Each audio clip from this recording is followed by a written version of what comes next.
You're listening to Permission to Shine, the podcast by Sherisse Bisram. The Oxford Dictionary describes permission as the action of officially allowing someone to do a particular thing, consent, authorization. What if you were that someone and you gave yourself the permission to be everything you wanted to be and more? No more playing small and accepting less than.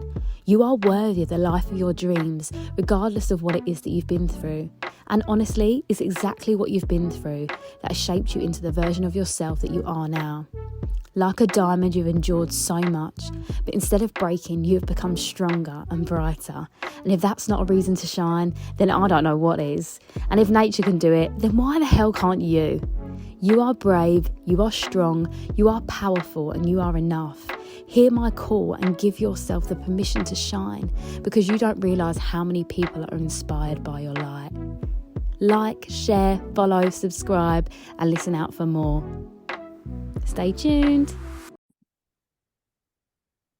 Hi everyone, welcome to episode 18. I am really excited to be joined by the incredible Dr Nelva Lee, all the way from the US. So welcome, thank you for joining me. Thank you for having me.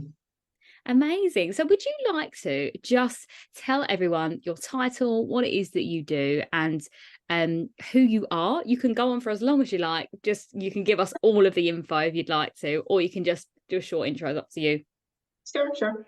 Well, I'm Dr. Nelva Lee. I'm originally from Panama, actually, which is in Central America, for those of you that are not aware of that. The canal goes through my country. But I've lived in the U.S. for most of my adult life. Left Panama during the dictatorship of Noriega. And so a lot of the, I like to talk a little bit about my book today. I'm the author of Be the Superhero of Your Story. And a lot of, my story really stems from all the challenges that I really had to overcome as a young person. And so I'm, proud founder and CEO of MiTio Technologies, which is a diversity, equity, and inclusion consultancy. In addition to, we do training and provide services for language services. So we provide interpreting and translating services. So that's a little short intro of myself. I'll go into depth later. Yeah, amazing. Thank you. And I think obviously for those people that are listening who know me, my saying is you are the only you there is, and that's your superpower. So that was really our link, wasn't it? That when you're telling me about your book, I was like, this is the link, this is the part. And obviously, with me in my life journey as well, that struggle to success, to create more purpose-led, I guess, businesses and also change in the world is like so important to me, and obviously equally yourself as to why you're doing this right now. So I think it's really wonderful to have this space where I can have people on to just share their wonderful stories. So yes, please do sort of dive in a little bit about what gave you your superpower. Like, how did you find that within your story? So you can go far as back as you'd like to, and just tell the listeners a little bit about you and why this is so important. Okay. So I'm going to be very candid here, Sherisse, because that's kind of like what your listeners are expecting. Normally in podcasts, I just kind of like have, my background, and I say, I had a really tough childhood, and I don't go into a lot of detail. I do go into some detail in my book, but I think for the purpose of your listeners, I'm going to do that. Okay. So this is me being vulnerable. I had a very tough childhood. I was raised by a mother who had a diagnosis, a mental health diagnosis. And for anyone that has a parent with a mental health diagnosis, whether it's alcoholism, in my case, she had personality disorder. So it's very similar to like someone that was raised with a parent, say, for example, bipolar. Okay, very similar experiences. So you never really knew where your footing stood as a child, and that can be incredibly traumatic. Just with that alone, let alone that she never really had a lot of stability with her finances. And so, because my parents divorced when I was very young, and I lived, back and forth between my mom and my dad. When I lived with my mom, it was incredibly chaotic. we moved constantly. We lived in very poor conditions. When we lived in Panama, I was telling a friend of mine the other day, oh yeah, I lived in a house with an outhouse, no refrigerator. I had to walk to the store to get, fresh groceries. And she's like, really? And no, nobody would think that I came from that type of abject poverty. And I said, yeah, but when we moved to the States, it was even worse. We moved to New York and we lived in abandoned buildings. I didn't have a coat during winter. I was incredibly cold, and I would complain to my mom how cold I was, and she would say, "Oh, next year you'll get a coat." Those were my memories. Those were my early memories of living with my mother. But then I wish I could say my life got better after that. She, at one point, one of her older brothers kind of intervened. They saw just how bad things were for myself and my sister, my little sister, who was an infant at the time. And so they took us under their wing. And my mom, in an effort, I guess, to say that she didn't abandon us, she sued him for taking us. Oh yeah, the story just gets worse. and she won. She won in the courts, and to take us back. And a couple of days before she got us back, my uncle called my dad to come from Panama to come get me. And so when I went back to live with my dad in Panama, things weren't that much better, Sherisse. It was my dad was an incredibly, womanizer and didn't treat his, my stepmother very well, and she took that out of me. It was very emotionally abusive experience, and then it just culminated with him sexually abusing me when I was, my early teens, and so that was my childhood. Anyone that comes from that type of childhood would, statistically, I'm not saying everyone, but statistically, the odds were against you, right? And so I would say that was, I recognized that very early. I said, you know what, the depression that led, for me at an early age, I think I was 16, and I was just really in like this funk all the time. And from like the age of 16 to, I would say my early, 19, 20, it was just a constant depression, PTSD, just like the emotions would just come flooding back of all of that I experienced. And I just realized I was in a cycle that I was going to end up just like my mom, if not worse. And I thought to myself, this isn't what I want. This isn't what I want for me. And I wanted children, I wanted a family, and I certainly did not want that for my family. And so I think it led me to really dig deep, Sherisse. I had to dig deep and find solutions. And thankfully, there's tons. If people want help, there's tons of help. There's tons of help out there, whether it's self-help books. I think that was the first, resources that I got a hold of was self-help books.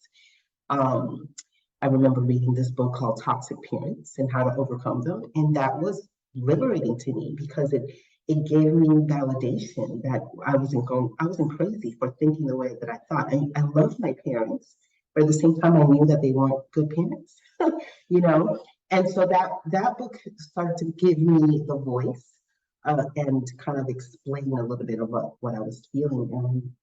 And from there, I got into therapy myself. I started getting help for myself. Both individual therapy and group therapy, which group therapy is amazing, especially for sexual abuse survivors, because you realize you're not the only one. Oftentimes we feel so much shame as sexual abuse survivors. We feel so much, we feel really like we're the only ones, very much so. And that gave me a space to realize, it gave me hope because I saw people that had gone through a lot of what I was going through, and they were much happier and healthier. And so it gave me hope. And then I realized that my experience wasn't the worst, believe it or not. There's a lot worse things that could have happened to me. And so the whole journey that I went through, it was a journey that empowered me, really. It made me the woman that I am today. I tell people all the time, it's like as bad as my childhood was, I wouldn't trade it because I'm a person now, today, that can really handle anything that comes my way, anything, you name it. It's like I can turn it instantly for like the opportunity. And I believe that every circumstance, anything that comes our way, there's an opportunity for us to see the good in it, believe it or not. There is. It's really all in our perspective. We all have that ability to see the good in everything. One of my favorite quotes, and it's one that I held on to for many, many years, is life is 10% of what happens to me, 90% how I respond to it, right? And so if you realize that, you're like, oh, wow, I have the power. I have all of the power, really. And so that's a little bit about of my story and why I wrote the book. Because Yes, I want to give those tools to others. I don't want to be the only absolutely. one. No, thank you so much for sharing that so open-heartedly and vulnerably, because it's such a beautiful story. And I know a lot of people would apologize for what you've been through. And so I'm so sorry that happened to you. And, you know, I am, but equally, in a way, I'm not, because it wouldn't have made you who you are now, as you said. And that's the richness of life, isn't it? That you have just so beautifully encompassed in everything that you are, which is just so incredible to hear and see and feel in you. You know, I have my mic on mute when my guests are talking, but my facial expressions, you might have seen, I was like, yes, absolutely that part. And yes, you, because I think, you know, I talk about this a lot in this space of you know, coaching, mentoring, even like authors and the book writing thing. There can be a surface level to the work that we do and we're passionate about, especially with mental health. But there is such a richness when it comes from lived experience that is not bought or learned anywhere else, you know, and that deep embodied knowing, understanding, nurturing, compassion, and confidence that you get from building from the ground up is just priceless. And I feel like you are a living example of that. So, you know, I just want to say thank you for the work that you do based on, you know, the life experiences. And I'm massively spiritual, and I just believe that our soul's lessons are what was either chosen for us or we chose for ourselves before we came here. And I feel like, you know, you chose these lessons, or they were given to you because you had so much to do in this lifetime here on earth. And I feel like you're doing it. So thank you for doing that and being here. I just want to say that to you. So yeah, I guess what I would say on this now, you've been through your trauma, you've understood, and you've taken takeaways from this. And, you know, I love that you shared about the individual therapy as well as the group therapy, because obviously that's things that we both obviously do and practice and teach as well. But I want to know about kind of, as you transitioned out of that, you know, learnings and growing as you've gotten older as an adult, what lessons or obstacles have come up for you continuously? Because I feel like that's the thing, isn't it, with the growth and the healing journey, is it's not one line, it's not linear, it's circular. So I'd love to know kind of what are the things that almost come up again for you that you overcome, because I think it's really powerful for our listeners to understand that, you know, we can overcome the main bulk of it, but equally the shrapnel's still there and we're still going to sort of navigate through it. So yeah, please share. Yes, I would say, you know, the growth didn't come, the real healing didn't come soon enough for me. My first husband was physically abusive to me, and in getting the divorce, and that was traumatic as well, because, you know, they say divorce is like death. But I learned a lot more about myself in that experience and what I needed from a life partner. And so I would say that, you know, it's just been an upward trajectory. It hasn't been a smooth line, like you said, but it has been every single time that I'm met with resistance by life, I really do try to learn from it and to grow from it. I'll tell you, my current husband and I, we went through a 5-year period of infertility.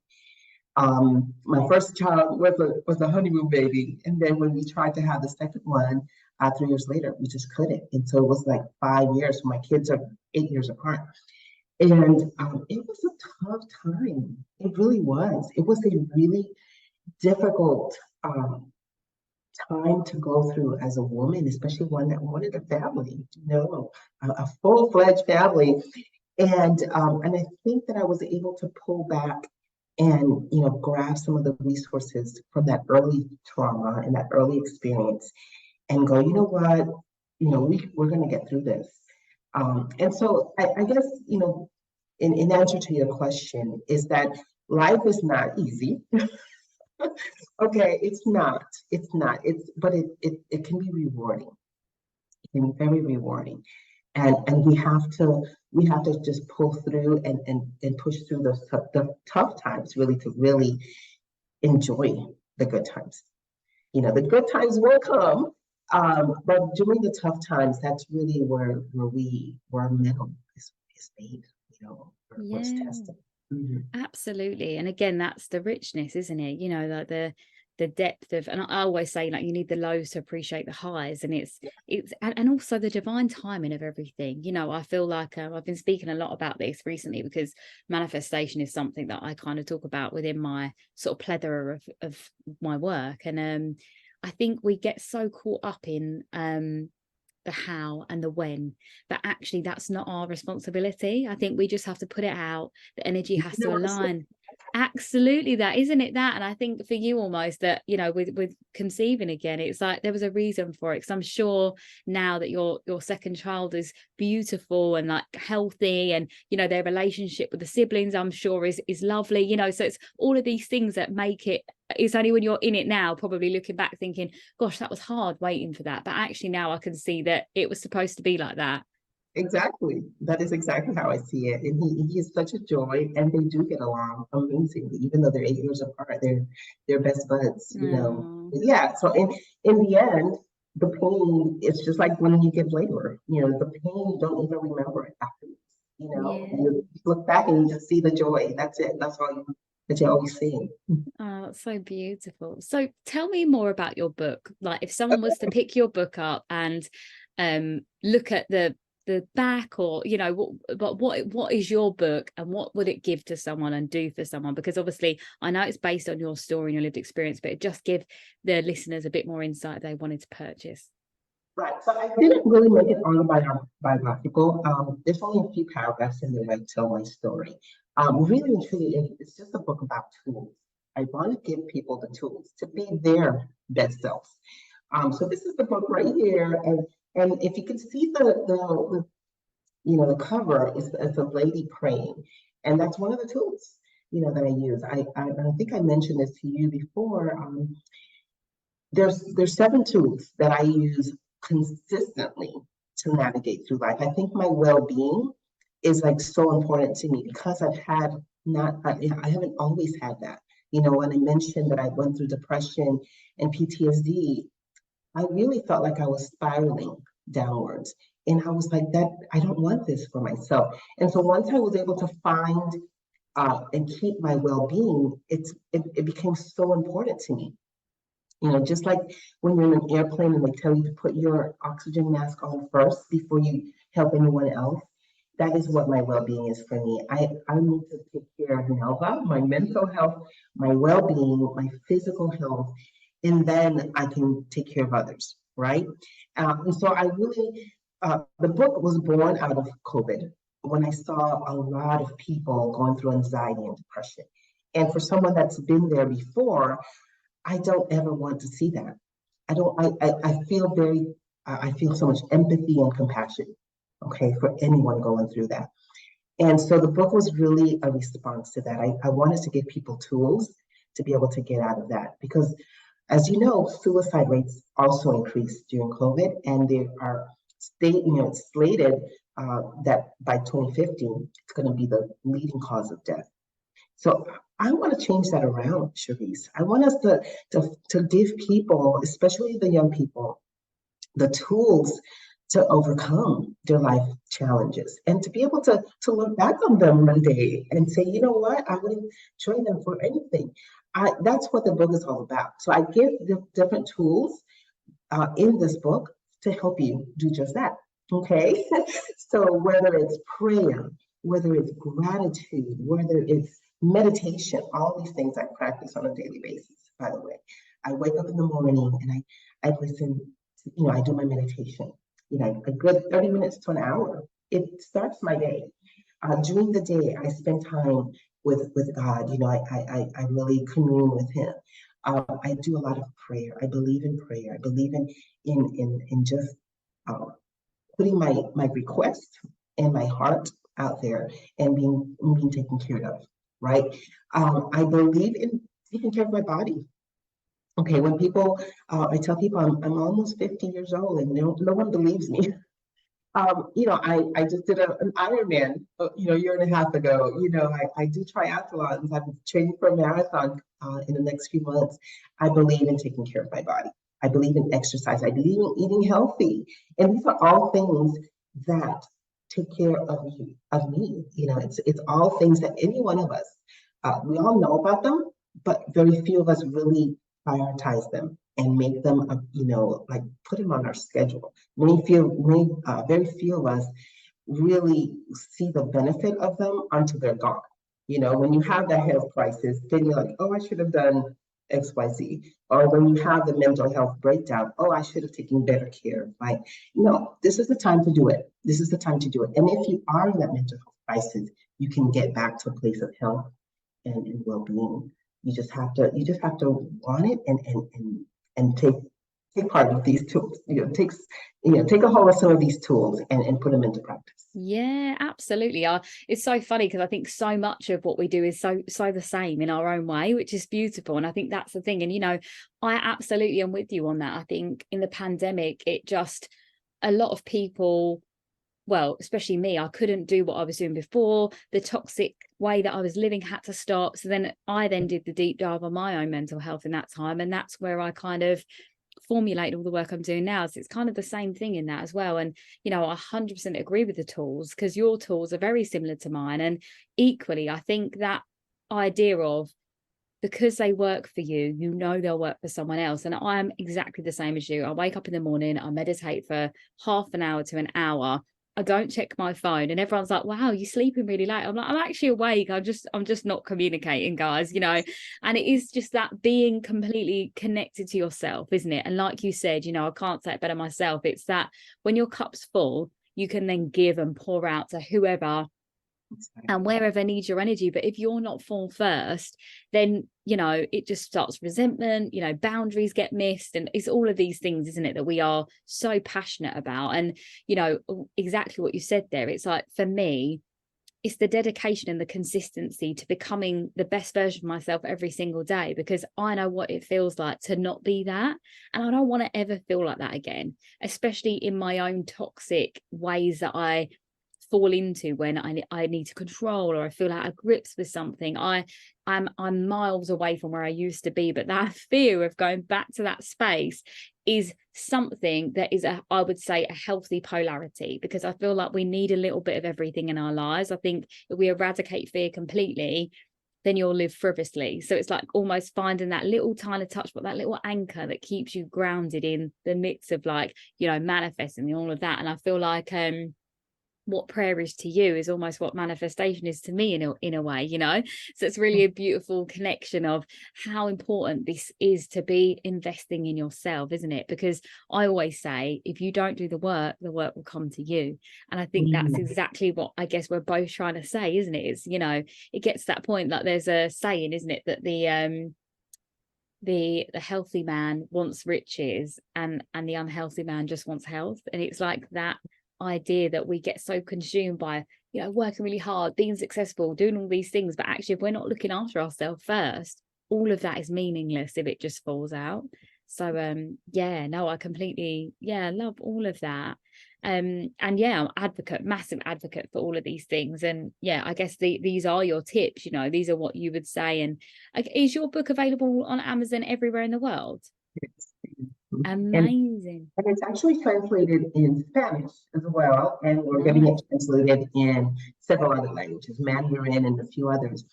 And I wanted to kind of piggyback on what you said about the little bit of fear. I call it, I don't like when you're in a roller coaster, that you're like, okay, I know I'm not going to die. I'm not supposed to die from this ride, but it's still a little, give me the butterflies. Yeah.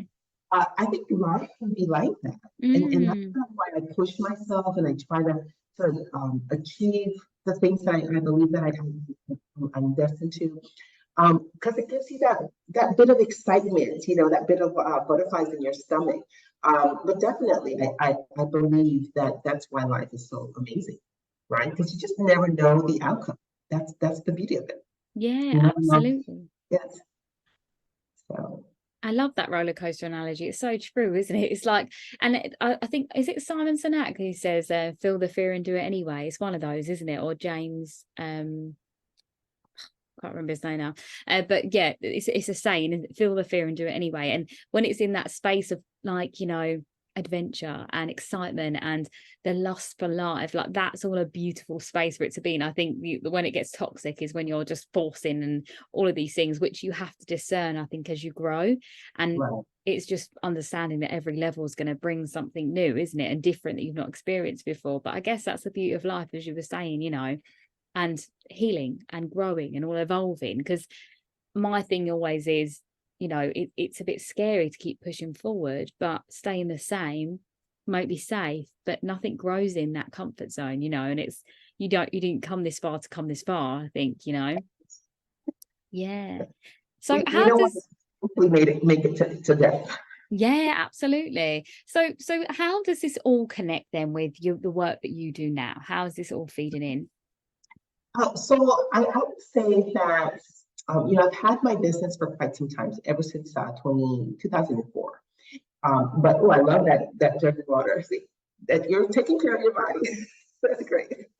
So one of the things that I always, you know, I had the business, I was passionate about it, but I hadn't done it full time. And in 2017, my husband and I, you know, were looking at adopting a girl. It was something that, you know, especially when I was going through that time of infertility, that we had discussed adoption as an option. And then my son, you know, was miraculously born. But the desire to adopt had never gone away. And so here I was with a six-figure income job. You know, my business is kind of like my little side hustle. And then my husband and I were thinking about adopting from the foster care system, you know, at that. So it wasn't an older child. And we talked about how, you know, the current, you know, job that I had was a very high stress type of job. And that I would need to change, you know, something had to change, something had to give if we were going to adopt. And I just felt like this sense that, okay, this is the time when I really need to put a lot more effort and emphasis on my business. And so as I was talking about that roller coaster, I felt the need to leave that six-figure job and talk about the fear that brought, you know, like, are we going to be able to pay our bills? You know, all these things I went through, but I just felt like that was what the prompting was at the time. And so, and ever since then, it's just mind-boggling to me how it's just been so successful. You know what I mean? It was always a side hustle, but the minute I put my intention in it, it just skyrocketed. And so I just love how, you know, life just does that for you. It just gives you the desires of your heart, if you will. But it's grown. So basically what we do, the business is we train people who are bilingual, anyone that speaks English in another language. And in fact, they don't have to be an English in another language bilingual. We've actually had a whole training program in South Africa, and they spoke different languages, you know, different language peers. But basically, anyone that's bilingual or multilingual, they can take our program, because basically what it does is it trains them to be an interpreter. So if people think, oh, if I'm bilingual, I can be an interpreter. There's a lot of skills involved in being an interpreter, especially a medical one and a court one, because you also have to learn the jargon. You have to learn the medical, you know, the legal aspects of it. And so, so that's the first thing that we started doing. And then we started providing services. So we also provide interpreting and translating services to businesses, the government agencies. So our interpreting services, for instance, we provide over 200 languages in 20 seconds or less. So you just, once you're one of our clients, you call our portal, you pick your language, and in 20 seconds, you're connected to a live, real person, trained, qualified interpreter. And our turnarounds for translation for written documents is just as fast. And then we expanded even further, and now we're providing diversity, equity, and inclusion consulting, because a lot of interpreters, one of the skill sets that they have to learn, right, is culture brokering. Because just because you know the language doesn't mean that you know the cultural context, right? that was spoken. That's, by the way, is why AI will probably never catch up to a real life interpreter, because there's so much complexity in the things that we say and how we say them. It's really very cultural. And so our interpreters, with their skill set of cultural brokering, that's what we call it, that skill set can easily be transferred into helping organizations to really understand their employees, their diverse employees. And so that's what we're doing. So we're providing diversity, equity, inclusion consulting, we're providing interpreting and translating services, and I absolutely love it. Yeah, incredible. You know what I took away from that while you were speaking is that you are giving the people the ability to feel seen and heard. And I think that that's just so beautiful and really ties into your story and why, you know, how you've got to where you are and all of that. And I think that sometimes, you know, for someone listening, they might think that's quite random. But for me, I can see so clearly that you just want people to feel seen and heard, because in your upbringing you didn't have that, so you're creating that pathway for other people. So again, it's like you know, using your superpowers for good and like helping more people, which is just so beautiful. And I think the most richest thing we can have in life is to feel seen and heard, isn't it? And I think, you know, when we come from diverse backgrounds or adverse childhood experiences, that's something that wasn't natural for us. And I often have these conversations with my friends sometimes about when I meet new people and I'm like, oh, you know, I just felt really seen or I felt really heard. And she's always like, you should have always had that, mate. You know, that should have always been a given. And I think it's, for me, that's why it's so important in the work that I do. But I can see that so richly in what you're doing. And it's just wonderful that that is there, you know. So yeah, thank you for that work that you're doing there.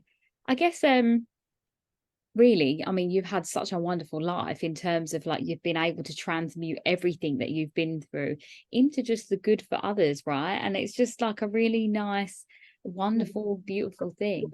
Yeah, and again, yeah, it's this cycle, isn't it, that we're gonna have our own difficulties within that. But again, riding that roller coaster of just, you know, and you said it in there, you just felt that nudge, and that's so important because I think with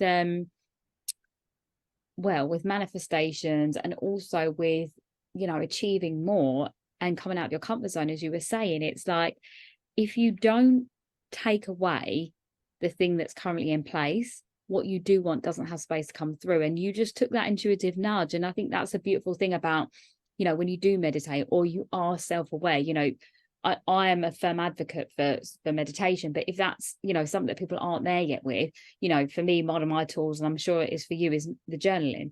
I think if we can like get clear on who we are and what we want, we'll always feel the intuition when it comes through. And I think it's really nice to hear that you've just followed that for yourself in every stage.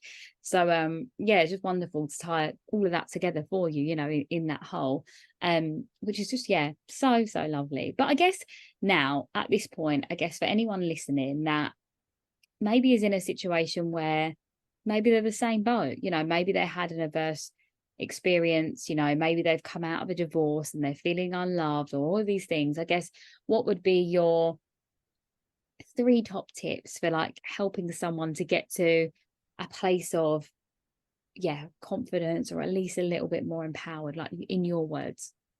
Before I give you the 3 tips, I just want to acknowledge what you're saying as far as manifestation and being self-aware and being connected to that. I really just staying connected to the divine. I think for all of us, we all have that potential, right? But many of us just kind of ignore it or just go through life kind of tampering that down. And so I would say to the person that's you know, say you just recently got a divorce, you know, that was an empowering step that you just took. You know, you did it for a reason. And so rather than, you know, beat yourself up because of what society says about divorce, how about you give yourself some grace? That's really important. Give yourself some grace. And then envision the life that you want to have, whether it's with a partner or if it's just by yourself. Envision the life that you want, because that's the divine giving you that vision, by the way. And that's really what I believe. If we get connected to our true desires, that's really the desire that the divine is giving us. And so get connected to that. Just get really centered on that. And that's where, whether you do meditation or not, there's other things that you can do that are meditative. I tell people I love to wash dishes because it's meditative to me.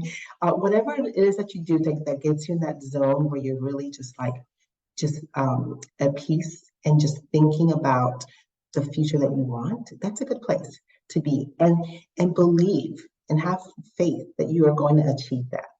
Okay. And that's what I would tell that person. And just have some gratitude for the journey that you've gone through. You're here, you're alive, and life still has a lot in store for you. So just be grateful for that. Gratitude is such a powerful emotion. We can always be grateful, no matter what circumstance we're in. It's a powerful emotion to get us to where we want to be and where we deserve to be.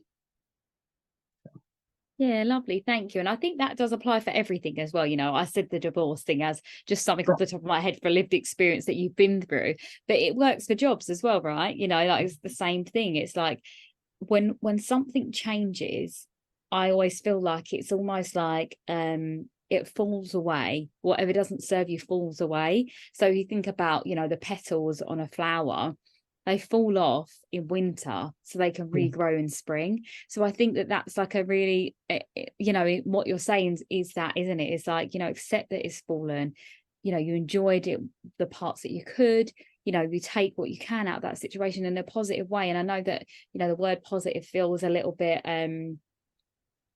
cheesy at times, like we can like put it on a pedestal and be like, oh, it's sparkly and lovely, but actually there is just good in all situations. And I know that for others listening that's in a hard space, it feels like there's no good in it, but you have to find something because it would all make it worth it. And you might not see it now, but in a couple of years time you will. And it could be that, that job, that person, that situation that you were in that was really heavy and hard that you did, you wouldn't have what you have now without it. And I think it's like you said, look forward to what it is that you want to be. And that's, with the manifestation thing, that's why I always say it's like you have to be in the vibration of receiving the thing you've already wanted and not necessarily being in this reality of not having, because, want only attracts more want, whereas having attracts more having, right? So, yeah, no, so beautiful. And thank you for, sharing that, because it is just that. And I think we try to, when we're in a problem situation, and I know this from my own mental health, when I've been in a spiral of depression or like down feelings, that it seems impossible to just feel positive about something, to just be grateful for something. It seems so hard, but it's almost like that muscle you have to train yourself to be in, isn't it? And it's that easy. I cannot tell you any more than that. And we make it so complicated as human beings, don't we? But it's that easy that you can just, for 5 minutes, instead of, if you're in your bed and you don't want to see another world, you don't want to do anything, just opening the curtains and letting that sunlight hit your face, even for a moment, is just going to make you feel better in just a second. And being grateful for that sunshine, being grateful for the fact that your bed's comfortable or your feet can touch the ground. It's these little moments, isn't it? These little moments that make the difference. And I honestly, in some of my spirals, it has been that, and just walking. I think I read The Secret, obviously, like we all did, didn't we, many years ago. And just it says about every time you take a step, say thank you, just to get you into the program of being grateful. And it is that easy. You have to train yourself. It seems hard, but I promise you, when you get into the habit of it, it's not at all, isn't it? And it's these healthy habits, everything we're talking about, these tools are healthy habits that you build for a lifetime that we both are living by, which is just so wonderful. So thank you so much for, everything that you're doing, everything you are, your book, all of these wonderful things. But before we go, I kind of like to, I know you've given your like sort of advice, but I like to do like a soul to soul message. So it could be something that comes through like in a channeled way, or it could be something that you feel like your younger self could have heard. But what is your soul telling you to say right now? So my younger self used to fantasize a lot, daydream. And I used to get in trouble for it all the time, actually. But really and truly, those daydreams, many of them became reality, Sherisse. So I was really just visualizing. Didn't even have the words for it. And so that's what I would say to my younger self. It's okay to daydream. It's okay to visualize a better life, because guess what? It's going to come true. It's going to come true. And that's what and even now I have to tell my younger self, to my 80-year-old, I'm constantly envisioning myself, okay, when I'm 80, what do I want to tell my 50-year-old self? And that's really what I want to tell myself now, is just keep daydreaming, keep visualizing a better future. And guess what? It's going to come true. And that's what I would end. Yes, that's so beautiful and so spot on. Visualization is such a powerful tool that I live by, and I'm exactly the same as you, just daydreaming like of better and bigger. And I think when you come from those spaces of like almost having nothing to then see that it's possible to have more, it's just so wonderful. And I loved how you said about even envisioning yourself at 80 and what would she say to you now. I do that all the time, and I actually sometimes look in the mirror at myself and imagine that my older self is looking back at me saying, well done, you keep going. Yeah, it's there, you're gonna get there, you just can't see it yet. And it is that, because I'm sure you have the same thing where we have big dreams. It's almost like when they're not coming in straight away, you're like, why, I've done all of this for it. And then your higher self is like, girl, hold on one more second, there's something you need to learn, so keep going. And it's just that beautiful thing about life and this journey that we're in. And just I guess it's that, isn't it? It's like harnessing life to find your superpower. Everything within your own experiences shaped you into who you are now, and it's accepting every part of it.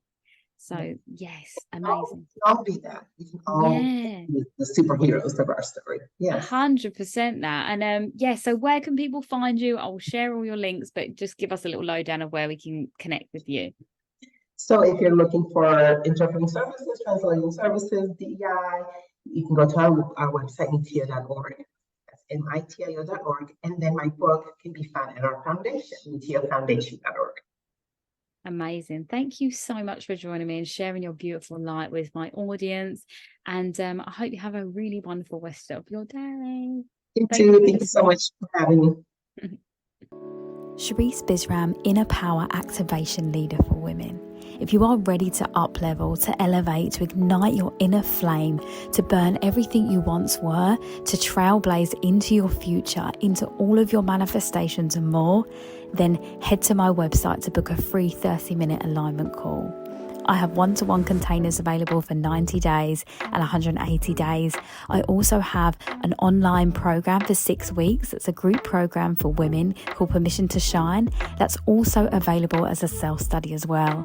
I have a journal available on Etsy as well as worksheets. There's multiple ways to work with me, and I'm here to help you. You deserve to shine, to be the most amazing, most confident, fearless version of yourself. What are you waiting for?